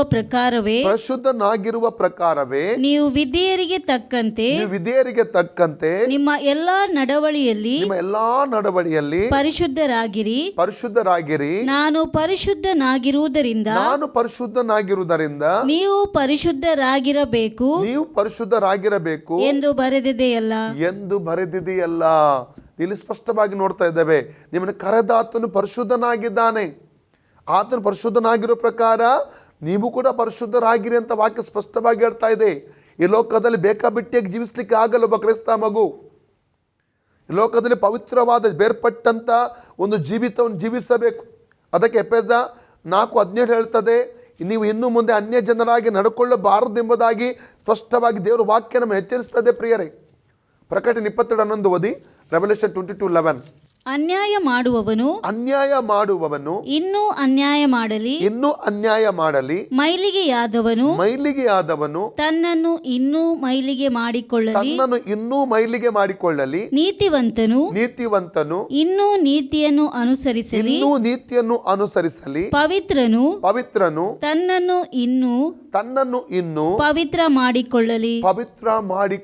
ಸ್ಪಷ್ಟವಾಗಿ ಪವಿತ್ರನು ತನ್ನನ್ನು ಇನ್ನೂ ಪವಿತ್ರ ಮಾಡಿಕೊಳ್ಳಲಿ ಅಂತ ಸ್ಪಷ್ಟವಾಗಿ ದೇವರ ವಾಕ್ಯ ನಮ್ಮನ್ನು ಎಚ್ಚರಿಸುತ್ತದೆ. ಪ್ರಿಯರೇ, ನಮ್ಮನ್ನು ಪ್ರತಿದಿನ ದೇವರ ಪಾದಪೀಠದಲ್ಲಿ ಕೂತ್ಕೊಳ್ಳುವಾಗ ನಮ್ಮನ್ನು ಪರೀಕ್ಷೆ ಮಾಡಿಕೊಳ್ಬೇಕು. ದೇವರ ವಾಕ್ಯದ ಬೆಳಕಿನಲ್ಲಿ ನಮ್ಮನ್ನು ಪರೀಕ್ಷೆ ಮಾಡಿಕೊಳ್ಬೇಕು. 119 ಕೀರ್ತನೆ 105 ವಾಕ್ಯ ಹೇಳ್ತದೆ, ನನ್ನ ವಾಕ್ಯವು ನನ್ನ ಕಾಲಿಗೆ ದೀಪವು, ನನ್ನ ದಾರಿಗೆ ಬೆಳಕೆಂಬುದಾಗಿ ಅಲ್ಲಿ ಹೇಳುವಂಥದ್ದನ್ನು ನಮ್ಮಲ್ಲಿ ಕಾಣ್ತೇವೆ. ಪ್ರಿಯರೇ, ಕರ್ತನೆ, ನಾನು ಎಲ್ಲಿ ತಪ್ಪಿದ್ದೇನೆ, ಎಲ್ಲಿ ನಾನು ನಿನ್ನ ಚಿತ್ತಕ್ಕೆ ವಿರುದ್ಧವಾಗಿ ನಡೆದಿದ್ದೇನೆ, ನಾನು ತೋರಿಸುವುದಾಗಿ ಯಾವಾಗಲೂ ನಾವು ಪ್ರಾರ್ಥಿಸುತ್ತಾ ಪವಿತ್ರವಾದಂಥ ಜೀವಿತದಲ್ಲಿ ನಾವು ಮುಂದುವರಿತಾ ಇರುವವರಾಗಿರಬೇಕು. ಪ್ರಿಯರೇ, ಓಕೆ, 12ನೇದಾಗಿ ಇನ್ಯಾವ ರೀತಿಯಲ್ಲಿ ಕರ್ತನ ಬರೋಣಕ್ಕೆ ನಾವು ನಮ್ಮನ್ನು ಸಿದ್ಧಪಡಿಸಿಕೊಳ್ಳಬಹುದು ಎಂಬುದಾಗಿ ನೋಡುವ 1 ಥೆಸಲೋನಿಕ 5:8. 1 ಥೆಸಲೋನಿಕ ಚಾಪ್ಟರ್ 5:8 ವಾಕ್ಯ ಓದು. ಅಲ್ಲಿ 2 ವಿಷಯ ಉಂಟು. ನಾವಾದರೂ ಹಗಲಿನವರಾಗಿರಲಾಗಿ ವಿಶ್ವಾಸ ಪ್ರೀತಿಗಳೆಂಬ ವಜ್ರ ಕವಚವನ್ನು ರಕ್ಷಣೆಯ ನಿರೀಕ್ಷೆಯೆಂಬ ಶಿರಸ್ತ್ರಾಣವನ್ನು ಧರಿಸಿಕೊಂಡು ಸ್ವಸ್ಥಚಿತ್ತರಾಗಿರೋಣ. ಹಾಗಾದ್ರೆ ಮೊದಲದಾಗಿ ಪುನಃ ಓದಿಸಿಷ್ಟೇ, ನಾವಾದರೂ ಹಗಲಿನವರಾಗಿರಲಾಗಿ. ನಾವು ಯಾವರು? ಹಗಲಿನವರು. ನಾವು ಯಾರಾಗಿದ್ದೇವೆ? ಹಗಲಿನವರು, ಬೆಳಕಿನವರು. ಬೆಳಕು ಯಾರು? 1 ಯೋಹನ್ನ 1:5 ಹೇಳ್ತದೆ, ದೇವರು ಬೆಳಕಾಗಿದ್ದಾನೆ. ಮಾತ್ರವಲ್ಲ, ಯೇಸು ಏನು ಹೇಳ್ತದೆ? ಯೋಹನ್ನ 8:12 ನನ್ನನ್ನು ಹಿಂಬಾಲಿಸುವವನು ಕತ್ತಲಲ್ಲಿ ನಾನೇ ಲೋಕಕ್ಕೆ ಬೆಳಕಾಗಿದ್ದೇನೆ, ನನ್ನ ಹಿಂಬಾಲಿಸುವವನು ಕತ್ತಲಲ್ಲಿ ನಡೆಯದೆ ಜೀವ ಕೊಡುವ ಬೆಳಕನ್ನು ಹೊಂದಿದ್ದಾನೆಂಬುದಾಗಿ ಯೇಸು ಸ್ಪಷ್ಟವಾಗಿ ಅಲ್ಲಿ ಹೇಳಿರುವಂಥದ್ದನ್ನು ಕಾಣ್ತೇವೆ. ಹಾಗೆ ನಾವು ಬೆಳಕಿನವರಾಗಿದ್ದೇವೆ. ನಾವು ದೇವರ ಕಡೆಯವರು, ಪರಲೋಕದ ಕಡೆಯವರು, ಈ ಲೋಕದ ಬೆಳಕಿನವರಾಗಿದೆ, ಕತ್ತಲೆಯವರಲ್ಲ. ನಾವು ಕತ್ತಲೆಯಲ್ಲಿ ಇದ್ದೇ ಒಂದು ಸಮಯದಲ್ಲಿ. ದೇವರಿಗೆ ಸ್ತೋತ್ರ, ಕರ್ತ ನಮ್ಮನ್ನು ಅಲ್ಲಿಂದ ಬಿಡುಗಡೆ ಮಾಡಿ ಬೆಳಕಿಗೆ ನಮ್ಮನ್ನು ನಡೆಸಿದ್ದಾನೆ. ಇವತ್ತು ನಾವು ಬೆಳಕಿನವರಾಗಿದ್ದೇವೆ. ಅದು ಚೆನ್ನಾಗಿ ತಿಳ್ಕೋಬೇಕು. 1 ಥೆಸಲೋನಿಕ 5ನೇ ಅಧ್ಯಾಯ ನಾವು 1ರಿಂದ 11 ವಾಕ್ಯದವರೆಗೆ ಓದುತ್ತಾ ಹೋದರೆ, 12 ವಾಕ್ಯದ ಓದುತ್ತಾ ಹೋದರೆ ಅದು ಹೇಳುವಂಥದ್ದು ಯೇಸುವಿನ ರಹಸ್ಯ ಬಣದ ಕುರಿತಾಗಿರುವ ಸಂಗತಿಯ ಕುರಿತಾಗಿದೆ. ಕಳ್ಳನಾಗಿ ಬರ್ತಾನೆ, ಗರ್ಭಿಣಿಗೆ ಪ್ರಸವ ವೇದನೆ ಬರೋ ರೀತಿ ಬರ್ತಾನೆ ಎಂಬುದಾಗಿ ಸ್ಪಷ್ಟವಾಗಿ ಯೇಸುವಿನ ರಹಸ್ಯ ಬಣಕ್ಕೆ ಸಂಬಂಧವಾದ ವಿಚಾರವನ್ನು ಅಲ್ಲಿ ಬರೆದಿರುವಂಥದ್ದನ್ನು ಕಾಣ್ತೇವೆ. ಅದು 8ನೇ ವಾಕ್ಯಕ್ಕೆ ಬರುವಾಗ ಅಲ್ಲಿ ಹೇಳ್ತದೆ, ಪುನಃ ಓದಿ ಸಿಸ್ಟರ್. ನಾವಾದರೂ ಹಗಲಿನವರಾಗಿರಲಾಗಿ ವಿಶ್ವಾಸ ಪ್ರೀತಿಗಳೆಂಬ ಏನು? 12ನೇದಾಗಿ ವಿಶ್ವಾಸ ಪ್ರೀತಿಗಳೆಂಬ ವಜ್ರ ಕವಚವನ್ನು. ಓಕೆ, 12ನೇದಾಗಿ ವಿಶ್ವಾಸ ಪ್ರೀತಿ ಎಂಬ ವಜ್ರ ಕವಚ ನಾವು ಧರಿಸಿಕೊಳ್ಳಬೇಕು. ವಿಶ್ವಾಸ ಮತ್ತು ಪ್ರೀತಿ ಇವತ್ತು ನಾವು ನೋಡ್ತೇವೆ. ಮತ್ತಾಯನ ಸುವಾರ್ತೆ 24ನೇ ಅಧ್ಯಾಯ 12ನೇ ವಾಕ್ಯ ಓದಿ. ಅನೇಕರ ಪ್ರೀತಿ ತಣ್ಣಗಾಗಿ ಹೋಗ್ತದೆ. 10ರಿಂದ ಓದಿ. 10ರಿಂದ. ಆಗ ಅನೇಕರು ಹಿಂಜರಿದು ಒಬ್ಬರನ್ನೊಬ್ಬರು ಹಿಡಿದುಕೊಡುತ್ತಾರೆ, ಒಬ್ಬರ ಮೇಲೊಬ್ಬರು ದ್ವೇಷ ಮಾಡಿಕೊಡ್ತಾರೆ. ಬಹು ಮಂದಿ ಸುಳ್ಳು ಪ್ರವಾದಿಗಳು ಸಹ ಎದ್ದು ಅನೇಕರನ್ನು ಮೋಸಗೊಳಿಸುವರು. ಇದಲ್ಲದೆ ಅಧರ್ಮವು ಹೆಚ್ಚಾಗುವುದರಿಂದ ಬಹು ಜನರ ಪ್ರೀತಿಯು ತನ್ನಗಾಗಿ ಹೋಗುವುದು. ಇವತ್ತು ಲೋಕದಲ್ಲಿ ಪ್ರೀತಿ ಕಾಣುವುದಕ್ಕೆ ನಮಗೆ ಸಾಧ್ಯವಾಗ್ತಾ ಇಲ್ಲ. ಎಲ್ಲೇ ಅಂದರೆ ತುಂಬ ಕಡೆ ಪ್ರೀತಿ ಇವತ್ತು ನಾವು ಕಾಣಲಿಕ್ಕೆ ಸಾಗ್ತಾ ಇಲ್ಲ. ಪ್ರಿಯರೇ, ಇವತ್ತು ಮನುಷ್ಯತ್ವವನ್ನೇ ಕಾಣಲಿಕ್ಕೆ ಸಾಧ್ಯವಾಗ್ತಾ ಇಲ್ಲ. ಲೋಕದಲ್ಲಿ ನಾವು ಕಾಣ್ತಾ ಇದ್ದೇವೆ. ಮನುಷ್ಯರ ಸ್ವಭಾವದಲ್ಲಿ 2 ತಿಮೋಥೆಯ 3ನೇ ಅಧ್ಯಾಯ 1ರಿಂದ 8 ವಾಕ್ಯ ಹೇಳಿದ ಪ್ರಕಾರವಾಗಿ ಇವತ್ತು ಬಂದಂಥ ಬದಲಾವಣೆ ನಾವು ಕಾಣಲಿಕ್ಕೆ ಸಾಧ್ಯ. ಪ್ರೀತಿ ಕಾಣಲಿಕ್ಕೆ ಸಾಧ್ಯವೇ ಇಲ್ಲ. ಆದರೆ ದೇವರ ಮಕ್ಕಳು ಪ್ರೀತಿಯಿಂದ ತುಂಬಲ್ಪಟ್ಟವರಾಗಿರೋ ಪ್ರೀತಿ ಅಲ್ಲಲ್ಲಿಯ ಪ್ರೀತಿ ಏನಾಗಿದೆ? 1 ಯೋಹನ್ನ 4:8 ಹೇಳ್ತದೆ, ಪ್ರೀತಿ ದೇವರಾಗಿದ್ದಾನೆ ಎಂಬುದಾಗಿ ಅಲ್ಲಿ ನೋಡ್ತೇವೆ.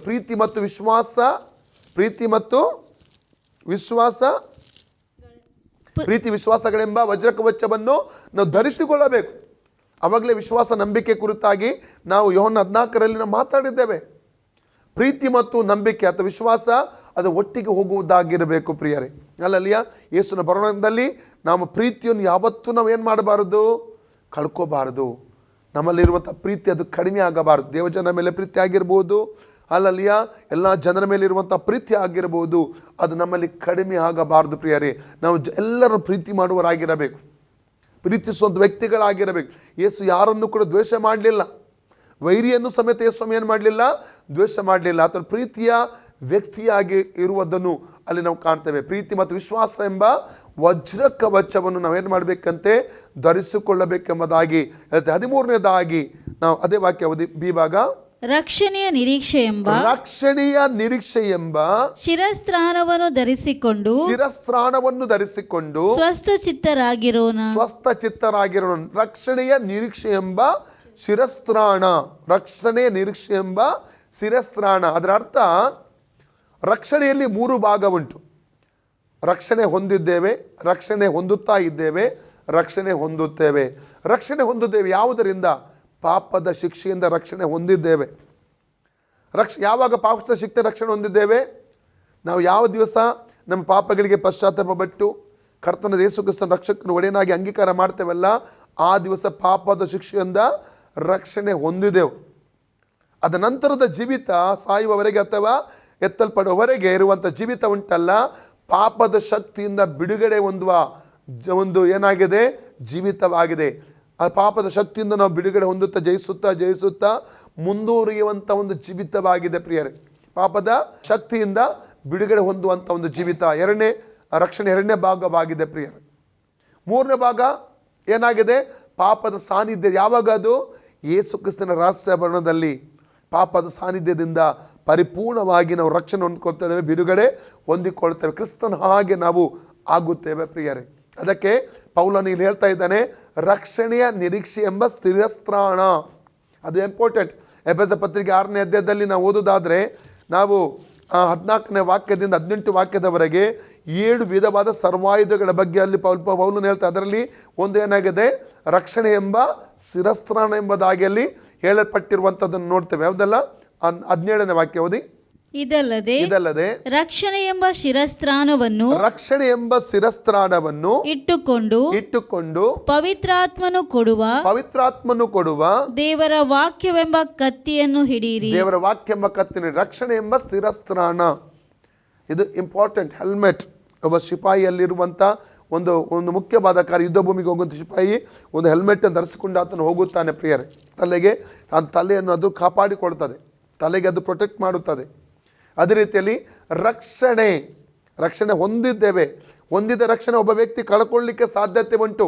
ಆ ರಕ್ಷಣೆಯಲ್ಲಿ ಕೊನೆಯವರೆಗೆ ನಂಬಿಕೆಯಲ್ಲಿ ನಿಲ್ಲದೆ ಹೋದರೆ, ಆ ವ್ಯಕ್ತಿ ಸಾಯುವವರೆಗೆ ಎತ್ತಲ್ಪಡುವವರೆಗೆ ನಂಬಿಕೆಯಲ್ಲಿ ದೃಢವಾಗಿ ನಿಲ್ಲದೆ ಹೋದರೆ ಅವನು ರಕ್ಷಣೆ ಕಳ್ಕೊಳ್ತಾನೆ.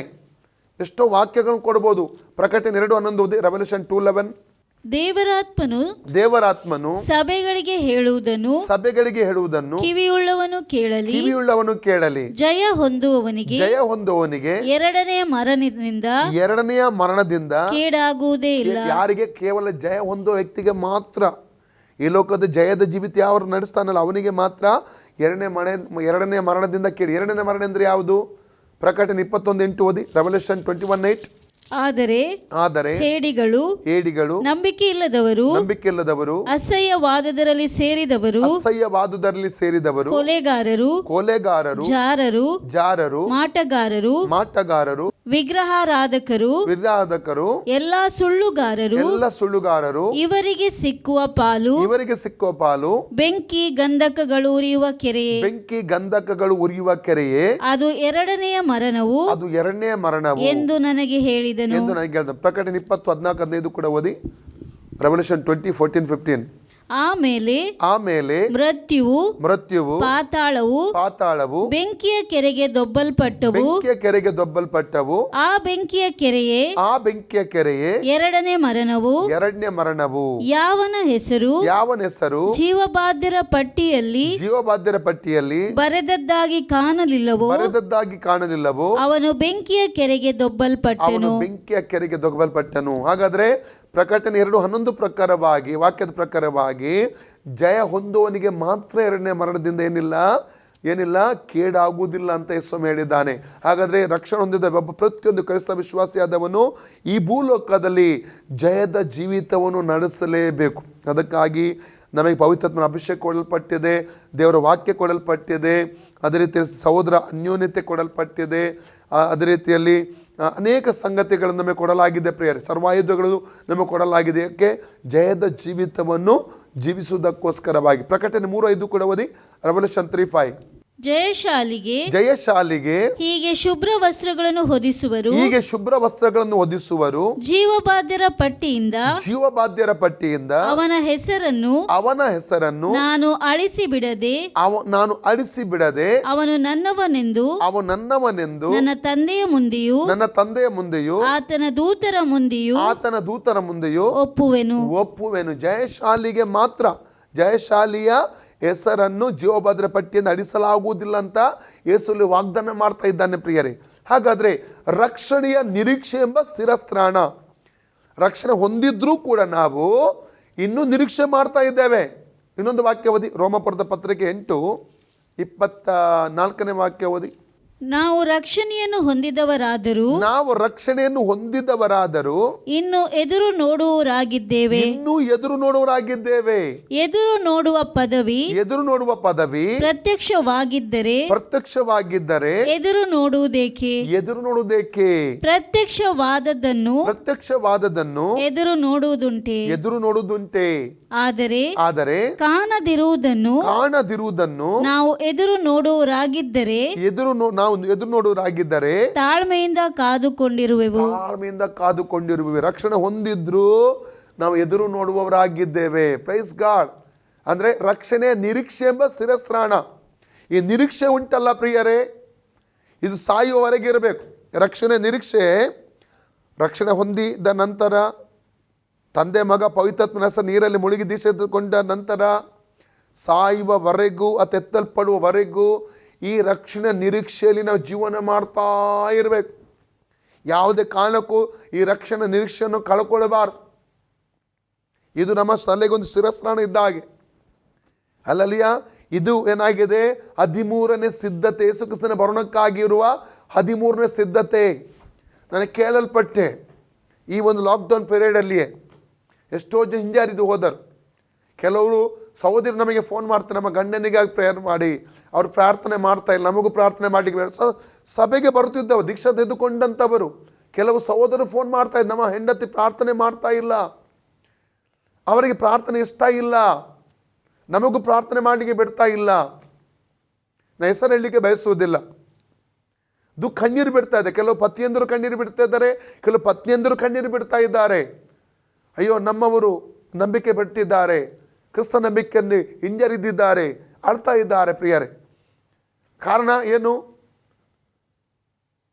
ಈ ಒಂದು ಸಮಸ್ಯೆಗಳ ಮಧ್ಯದಲ್ಲಿ ಅವ್ರ ನಂಬಿಕೆ ದೃಢವಾಗಿ ನಿಲ್ಲಿಲ್ಲ ಪ್ರಿಯರೇ. ದೃಢವಾಗಿ ನಂಬಿಕೆಯಲ್ಲಿ ನಿಲ್ಲಿಲ್ಲ. ಯೇಸು ಒಂದು ಮಾತನ್ನು ಹೇಳಿದ್ದಾನೆ, ಲೂಕ 9:23-24 ವಾಕ್ಯದಲ್ಲಿ ಓದಿಕೊಳ್ಳೋಣ ಬೇಕಾದರೆ. ಯೇಸು ಹೇಳಿದ್ದಾನೆ, ನನ್ನ ಶಿಷ್ಯನಾಗಬೇಕೆಂದಿರುವವನು ದಿನಾಲು ತನ್ನ ಶಿಲುಬೆಯನ್ನು ಹೊತ್ತುಕೊಂಡು ನನ್ನನ್ನು ಹಿಂಬಾಲಿಸಬೇಕೆಂಬುದಾಗಿ ಹೇಳಿದ. ಓದಿ, ಲೂಕ್ 9:23-24. ಇದಲ್ಲದೆ ಆತನು ಎಲ್ಲರಿಗೂ ಹೇಳಿದ್ದೇನೆಂದರೆ ಯಾವನಿಗಾದರೂ ನನ್ನ ಹಿಂದೆ ಬರುವುದಕ್ಕೆ ಮನಸ್ಸಿದ್ದರೆ ಅವನು ತನ್ನನ್ನು ನಿರಾಕರಿಸಿ ತನ್ನ ಶಿಲುಬೆಯನ್ನು ದಿನಾಲು ಹೊತ್ತುಕೊಂಡು ನನ್ನ ಹಿಂದೆ ಬರಲಿ. ತನ್ನ ಪ್ರಾಣವನ್ನು ಉಳಿಸಿಕೊಳ್ಳಬೇಕೆಂದಿರುವವನು ಅದನ್ನು ಕಳಕೊಳ್ಳುವನು. ಆದರೆ ನನ್ನ ನಿಮಿತ್ತವಾಗಿ ತನ್ನ ಪ್ರಾಣವನ್ನು ಕಳಕೊಂಡವನು ಅದನ್ನು ಉಳಿಸಿಕೊಳ್ಳುವನು. ಸ್ಪಷ್ಟವಾಗಿ ನೋಡ್ತೇವೆ. ದಿನಾಲು ನಮ್ಮ ಶಿಲುಬೆಯನ್ನು ಹೊತ್ತುಕೊಂಡು ಯೇಸು ಶಿಲುಬೆ ಅಂದ್ರೆ ಏನು? ಲೋಕದ ಕಷ್ಟ, ಲೋಕದ ದುಃಖ. ಯೇಸು ಎಲ್ಲಿ ಕೂಡ ಹೇಳಲಿಲ್ಲ, ನನ್ನನ್ನು ನಂಬಿದ ಕೂಡಲೇ ನಿಮಗೆ ಹೂವಿನ ಹಾಸಿಗೆ ಸಿಗುತ್ತದೆ, ಹೂವಿನ ದಾರಿಯಲ್ಲಿ ನೀವು ನಡೀತೀರಿ. ಎಲ್ಲಿ ಯೇಸು ಹೇಳ್ತಾರೆ, ಯೋಹನ 16:33, ಈ ಲೋಕದಲ್ಲಿ ನಿಮಗೆ ಕಷ್ಟ ಉಂಟು, ಸಂಕಟ ಉಂಟು, ಧೈರ್ಯವಾಗಿರಿ, ನಾನು ಈ ಲೋಕವನ್ನು ಜಯಿಸಿದೆ ಅಂತ ಯೇಸು ಸ್ಪಷ್ಟವಾಗಿ ಹೇಳಿದ್ದಾನೆ. ಹಲ್ಲೆಲೂಯಾ. ಈ ಲೋಕದ ಕಷ್ಟ ಇದೆ, ಸಂಕಟ ಇದೆ, ಆದರೆ ಅದರ ಮಧ್ಯೆ ಯೇಸು ನಮ್ಮೊಟ್ಟಿಗೆ ದಾವೀದನು ಹೇಳ್ತಾನಲ್ಲ, ಕೀರ್ತನೆ 23:4 ವಾಕ್ಯದಲ್ಲಿ, ನಾನು ಕಾರ್ಗತ್ತನ ಕಣಿವೆಯಲ್ಲಿ ನಾನು ಹಾದು ಹೋಗುವಾಗಲೂ ನೀನು ಹತ್ತಿರವಿರುವುದರಿಂದ ಕೇಡಿಗೆ ಹೆದರೇನು, ನಿನ್ನ ದೊಣ್ಣೆ ಕೋಲು ನನ್ನನ್ನು ಧೈರ್ಯಪಡಿಸುತ್ತದೆಂಬಂಥ ನಂಬಿಕೆಯ ಮಾತನ್ನು ಹೇಳುವಂಥ ದಾವೀದನಲ್ಲಿ ಕಾಣ್ತವೆ.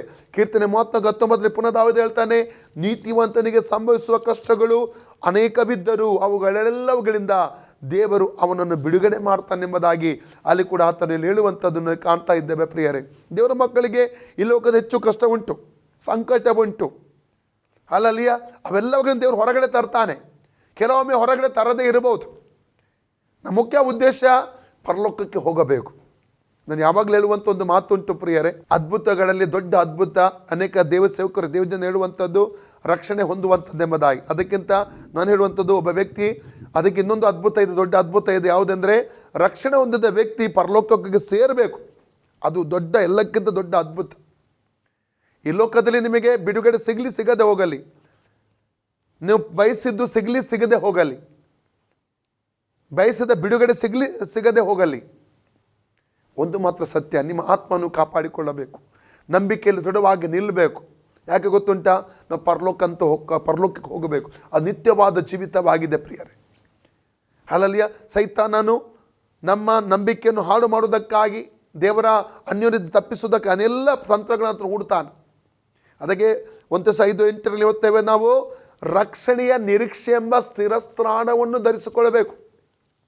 ರಕ್ಷಣೆಯ ನಿರೀಕ್ಷೆ ಎಂಬ ಸ್ಥಿರಸ್ತ್ರ, ನಿರೀಕ್ಷೆ. ಈ ನಿರೀಕ್ಷೆ ಯಾವತ್ತೂ ನಾವು ಕಳ್ಕೋಬಾರದು. 1 ಪೇತ್ರ 1:3-4 ಜೀವಕರವಾದ ನಿರೀಕ್ಷೆ ಅಂತ ಅಲ್ಲಿ ಪೇತ್ರ ಹೇಳ್ತಾನೆ ಪ್ರಿಯರೇ. ರಕ್ಷಣೆಯ ನಿರೀಕ್ಷೆ ಎಂಬ ಶಿರಸ್ತ್ರಾಣ ಧರಿಸಿಕೊಂಡವರು ಆಗಿ ನಾವು ಸಿದ್ಧರಾಗಬೇಕು ಪ್ರಿಯರೇ. ಅದ ಕಾರಣ ನಿಮ್ಮ ಸುತ್ತಮುತ್ತ ಪರಿಸ್ಥಿತಿಗೆ ನೋಡಿಕೊಂಡು ನಿರಾಶರಾಗಬೇಡಿ, ಕುಗ್ಗಿ ಹೋಗಬೇಡಿ, ಪ್ರಾರ್ಥನೆ ಮಾಡಿ. ದೇವರು ಜಯ ಕೊಡ್ತಾನೆ, ದೇವರು ಅದರಿಂದ ಹೊರಗೆ ತರ್ತಾನೆ, ದೇವರು ಸಹಿಸಲಿಕ್ಕೆ ಬಲ ಕೂಡ ಕೊಡ್ತಾನೆ, ಕೃಪೆ ಕೂಡ ಕೊಡ್ತಾನೆ. ಅಲ್ಲಲ್ಲಿಯ ನಮ್ಮ ಒಂದೇ ಒಂದು ಮುಖ್ಯವಾದ ಉದ್ದೇಶವಾಗಿರಲಿ, ಹೇಗಾದರೂ ಪರಲೋಕಕ್ಕೆ ನಾನು ಹೋಗಲೇಬೇಕು, ಯೇಸುವಿನ ಭರಣದಲ್ಲಿ ರಹಸ್ಯ ಭರಣದಲ್ಲಿ ಎತ್ತಲ್ಪಡಬೇಕು. ಆ ಒಂದು ನಂಬಿಕೆಯೊಂದಿಗೆ ನಾವು ಈ ಲೋಕದಲ್ಲಿ ನಾವು ಜೀವಿಸೋಣ ಪ್ರಿಯರೇ. ನಾನು 13 ವಿಷಯಗಳನ್ನು ಮಾತ್ರ ನಾನು ಹೇಳಿದ್ದೇನೆ. ನಿನ್ನೆ ದಿವಸ 6 ವಿಷಯ ಮತ್ತು ಇವತ್ತು 7 ವಿಷಯಗಳನ್ನು ಹೇಳಿದ್ದೇನೆ. ಒಟ್ಟಿಗೆ 13 ವಿಷಯ ಕ್ರಿಸ್ತನ ಭರಣಕ್ಕೆ ನಾವು ಯಾವ ರೀತಿ ಸಿದ್ಧರಾಗಬೇಕೆಂಬುದಾಗಿ. ಬಾಕಿಯ ವಿಷಯಗಳನ್ನು ನಾಳೆ ನಿಮಗೆ ಮಾತಾಡ್ತೇನೆ. ಅದನ್ನು ಅನೇಕ ವಿಚಾರಗಳನ್ನು ನಾವು ಧ್ಯಾನ ಮಾಡಲಿಕ್ಕಿದ್ದೆ ಪ್ರಿಯರೇ. ಎಲ್ಲರ ಕಣ್ಣು ಮುಚ್ಚಿಕೊಳ್ಳಿ, ನಾವು ಪ್ರಾರ್ಥನೆ ಮಾಡೋಣ. ಪ್ರೀತಿ ಸ್ವರೂಪನಾದ ನಮ್ಮ ಪರಲೋಕ ತಂದೆಯೇ, ಯೇಸು ಕ್ರಿಸ್ತನ ಪರಿಶುದ್ಧವಾದ ನಾಮದಲ್ಲಿ ಪರಿಶುದ್ಧಾತ್ಮನ ಸಹಾಯದೊಂದಿಗೆ ನಿನ್ನ ಪಾದಪೀಠಕ್ಕೆ ನಾವು ಬಂದಿದ್ದೇವೆ. ನನ್ನ ವಾರ್ತೆ ಕೇಳು ಒಬ್ಬೊಬ್ಬರಿಗ ಕರ್ತನ ಪ್ರಾರ್ಥಿಸುತ್ತಾನೆ. ಒಬ್ಬೊಬ್ಬರ ಮೇಲೆ ದಯೆ ಕರುಣೆ ತೋರಿಸಬೇಕಾಗಿ ನಿನ್ನಲ್ಲಿ ಕರ್ತನೆ ಕೇಳಿಕೊಡ್ತಾನಪ್ಪ. ನಿನ್ನ ರಹಸ್ಯಭರಣದಲ್ಲಿ ಯಾರೊಬ್ಬರು ಕೈ ಬಿಡಲ್ಪಡಬಾರದು. ಈ ವಾರ್ತೆ ಕೇಳು ಪ್ರತಿಯೊಬ್ಬರು ಕೂಡ, ಒಂದು ವೇಳೆ ರಕ್ಷಣೆ ಹೊಂದದಿರುವಂಥ ಒಬ್ಬ ವ್ಯಕ್ತಿ ಈ ವಾರ್ತೆ ಕೇಳಿದ್ರು ಕೂಡ ಅವನು ಮಾನಸಾಂತರಪಟ್ಟು ರಕ್ಷಣೆ ಹೊಂದಿ ತಂದೆ ಮಗ ಪವಿತ್ರಾತ್ಮ ನೀರಲ್ಲಿ ಮುಳುಗಿ ದೀಸಕೊಂಡು ಸಿದ್ಧನಾಗುವಾಗೆ ಸಹಾಯ ಮಾಡಬೇಕಾ ಕರ್ತನೆ ಕೇಳ್ಕೊಳ್ತಾನೆ. ರಕ್ಷಣೆ ಹೊಂದಿದವರೆಲ್ಲರೂ ಒಂದು ವೇಳೆ ಯಾರಾದರೂ ಪಾಪದಲ್ಲಿ ಜೀವಿಸ್ತಾ ಇದ್ದರೆ, ರಹಸ್ಯ ಪಾಪಗಳಲ್ಲಿ ಜೀವಿಸ್ತಾ ಇದ್ದರೆ, ಅವರು ಯಥಾರ್ಥ ಮಾನಸಾಂತರವನ್ನು ಉಂಟು ಮಾಡಿ ನಿನ್ನ ಭರಣಕ್ಕಾಗಿ ಸಿದ್ಧಪಡಿಸಬೇಕು ಕೇಳ್ಕೊಳ್ತಾನೆ. ಯಾರಾದರೂ ನಂಬಿಕೆಯಲ್ಲಿ ಬಿದ್ದು ಹೋಗಿದ್ರೆ, ನಂಬಿಕೆಯನ್ನು ಬಿಟ್ಟಿದ್ರೆ ಅವರ ಜೀವಿತದಲ್ಲಿ ಕಾರ್ಯಗಳನ್ನು ಮಾಡಪ್ಪ. ಒಂದೇ ಒಂದು ಆತ್ಮ ನಷ್ಟವಾಗಿ ಹೋಗಬಾರದು ಸ್ವಾಮಿ. ತಿರುಗಿ ನಿನ್ನ ಪಾದಕ್ಕೆ ಬರುವ ಹಾಗೆ, ತಿರುಗಿ ಮಾನಸಾಂತರ ಪಟ್ಟು ನಿನ್ನ ಬಳಿಗೆ ಬರುವ ಹಾಗೆ ಸಹಾಯ ಮಾಡಬೇಕೆಂಬುದಾಗಿ ನಿನ್ನಲ್ಲಿ ಕರ್ತನೆ ಕೇಳಿಕೊಡ್ತಾ ಇದ್ದೇನೆ ಸ್ವಾಮಿ. ಕರ್ತನೆ ಕಾರ್ಯ ಮಾಡಿದ್ದಕ್ಕೆ ಸ್ತೋತ್ರ. ಎಲ್ಲ ಮಾನ ಮಹಿಮೆಯನ್ನು ನಿನಗೆ ಮಾತನ್ನು ಸಲ್ಲಿಸುತ್ತೇವೆ. ನಮ್ಮ ಮುದ್ರಕ್ಷಕನಾದ ಯೇಸು ಕ್ರಿಸ್ತನ ಹೆಸರಿನಲ್ಲಿ ಬೇಡಿ ಒಂದು ದೇವ ತಂದೆಯ ದೇವರೇ, amen. Praise the lord Jesus Christ.